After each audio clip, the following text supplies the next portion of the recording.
Hi, welcome back to Wallflowers. I'm Marianne, and in the last video you saw us harvesting our carrot plot.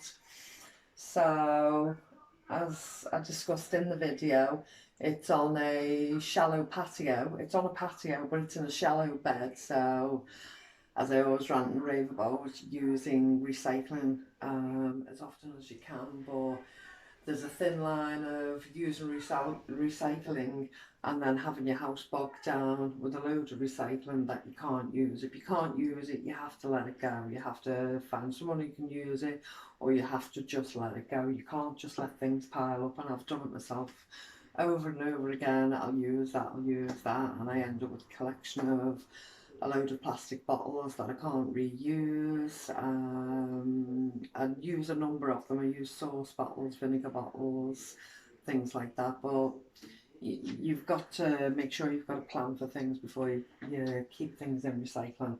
Anyway, the bed itself I grew the carrots in is a recycled normal sleeping bed, single divan base.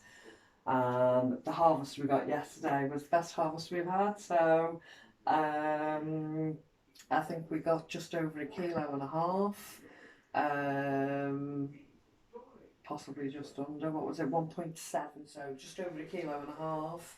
And what I've done today is I've cut all the tops off, I've top and tailed them, and I've kept the skins on.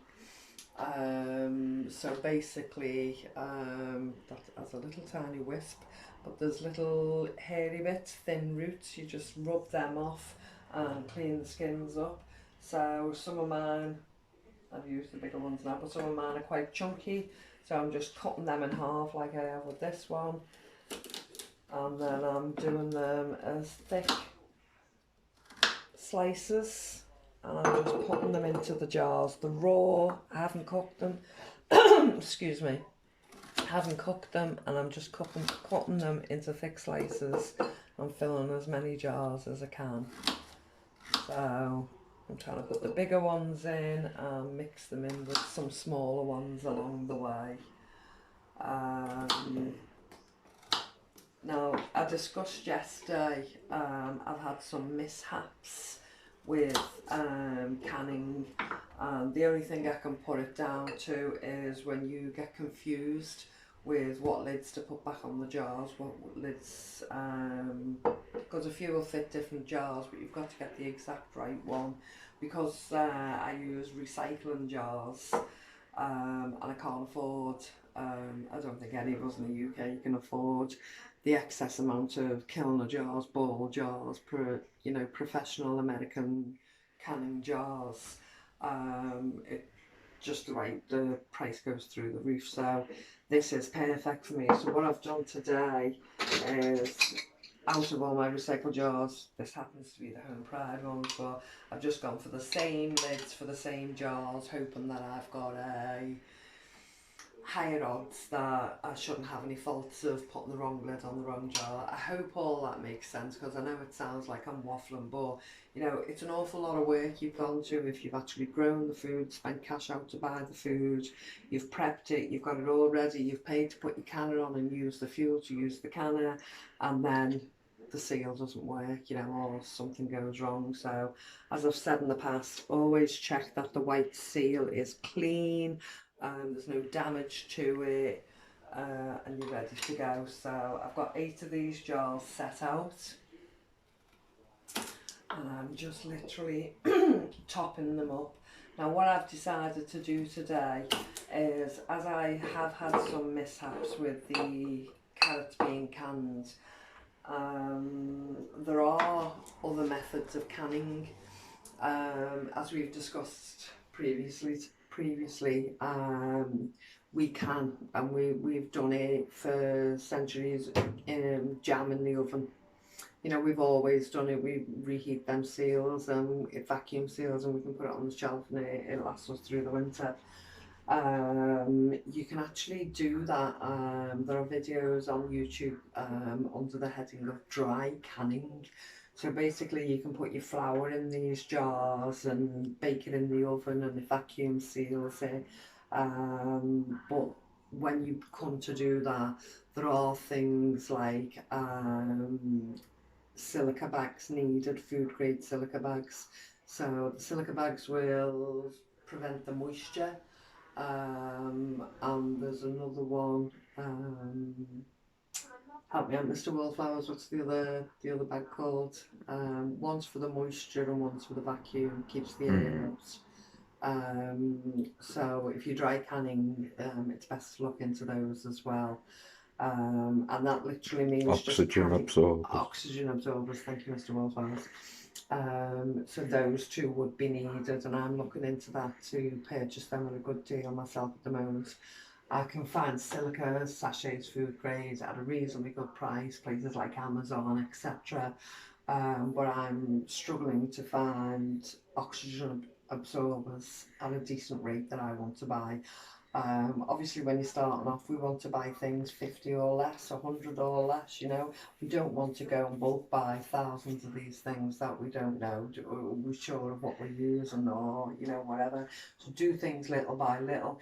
Even when you're doing these experiments, you know, don't, I'm a hypocrite today because I'm using my own crop that I've grown in the garden.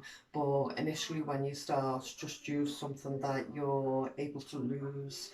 You know, if you're able to get some cheap carrots or cheap vegetables, you know, that you can sacrifice and practice with and that, because isn't it much better to sacrifice something and do it now while we still have the extras around us and we're not feeling such a big kick if you lost it.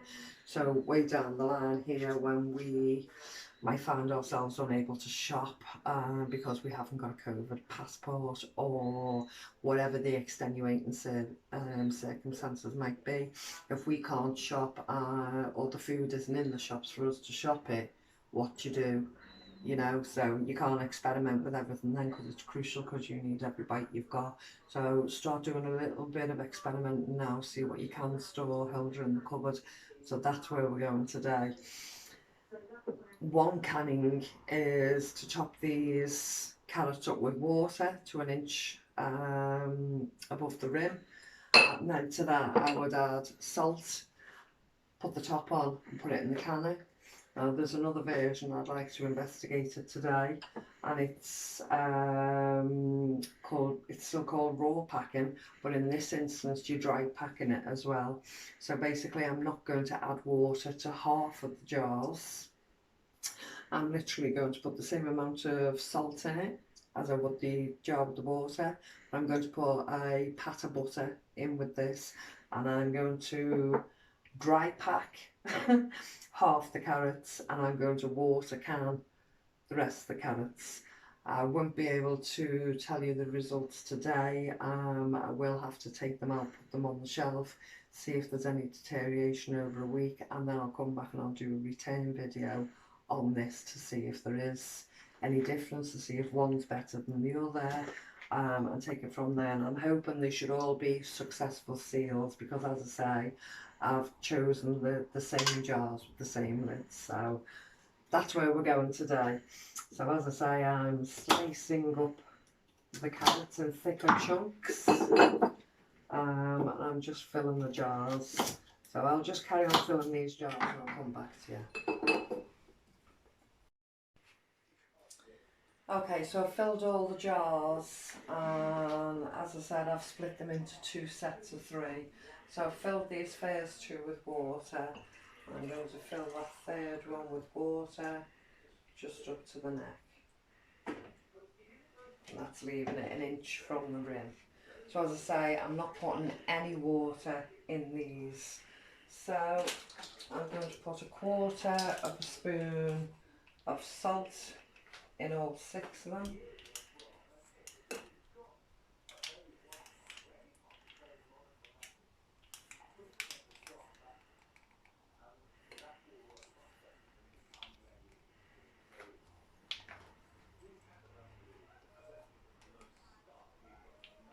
That's the same salt in all of them.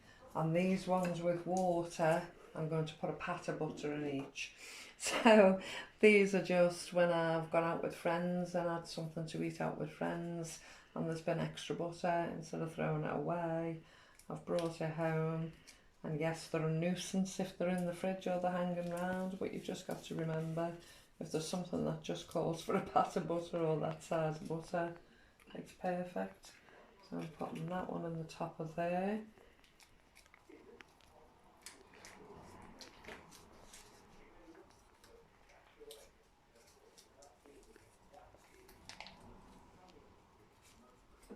And that one and that one. And I'll make it up and just put a teaspoon of my own butter in that one. Might have a bit more than the others.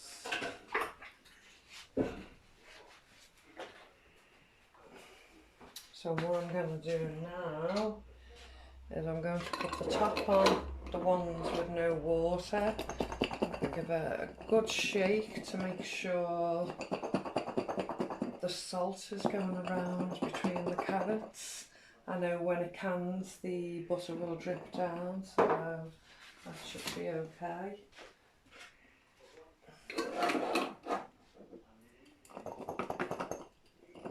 Just making sure I'm giving a good mix to the salt and the carrots. See, there's no point in me debubbling on this because there's no liquid, there's no nothing, so it should just siphon out the air as it goes along.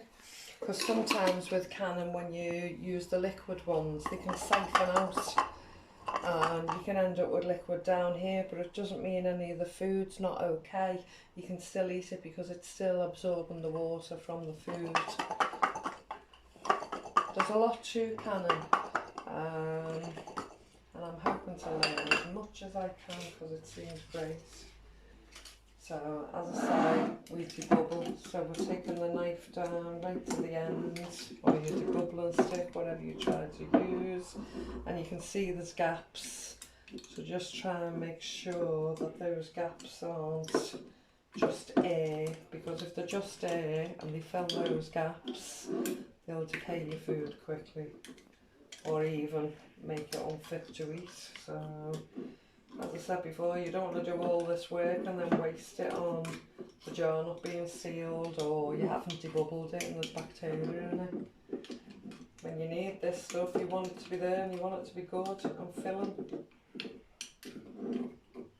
So I'm quite happy with that. I've already debubbled those. So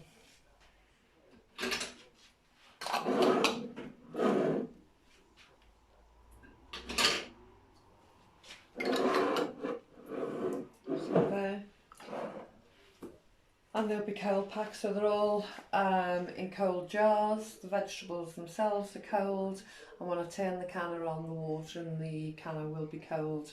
So if your jar filling is cold, start the canner, your water bath, your oven, whichever way that you're choosing to can, start the machine off cold if your product's cold.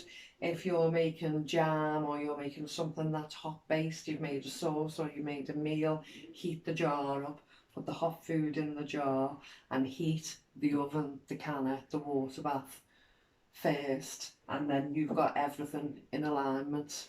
Your filling's hot, your jar's hot, your machine and your water's hot.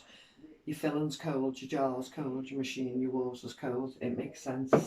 So I don't know how this is going to go because I've never packed like this without water before, but I'm pretty excited to see it, and I know some of the Americans have been using it for a long time and wouldn't do it any different way.